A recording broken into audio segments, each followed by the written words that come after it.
Get ready with me while I tell you conspiracy theories. Today's episode is the ones that haunt you at 3 a.m. Conspiracy number 1 is that mirrors are portals and something on the other side is watching. Why do mirrors give us the creeps when it's dark? Why do we look different in them than in photos? And why do people in horror movies always die right after checking the mirror? Some believe mirrors aren't reflections, they're actually windows.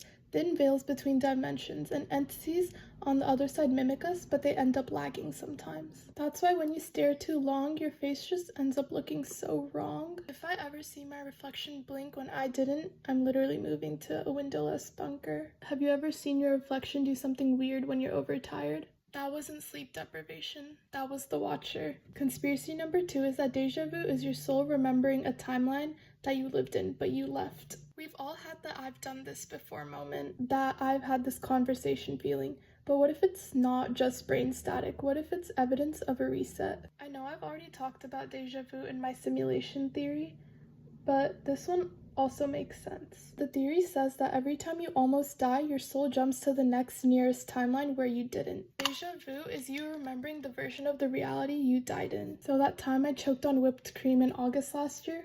Yeah, I died. But it's okay, this is timeline 2, the K of failure. Deja vu isn't a memory, it's a glitch. And if the multiverse exists, then some version of you is already dead. You just jumped timelines. Conspiracy number 3 is that you've already met your soulmate, but they didn't recognize you. Have you ever made intense eye contact with a stranger in a crowd and then you feel like something happened? That's the theory. You already crossed paths with the one, but one of you wasn't ready, so it ended.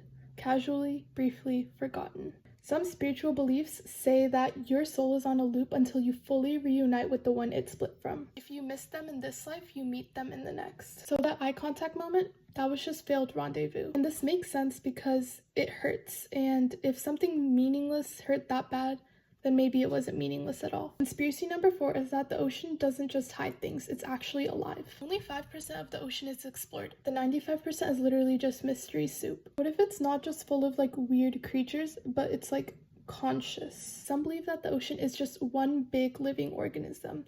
It reacts to us, it protects certain places. Some also say that whales are like its immune system and shipwrecks are just meant to happen. Like white blood cells rejecting an invasive species. Next time I go into an ocean and I get stabbed by a seashell, I will apologize out loud because there's no way I'm trying to beef with the ocean's brain. This makes sense because the ocean has moods, riptides, voices, patterns, storms where there shouldn't be storms. It's giving sentience. Literally, it's giving final boss energy. That was episode 10, conspiracy theories that shouldn't make sense, but they do. Stay soft, stay cutesy, and stay conceptually feral. Love you guys. Bye.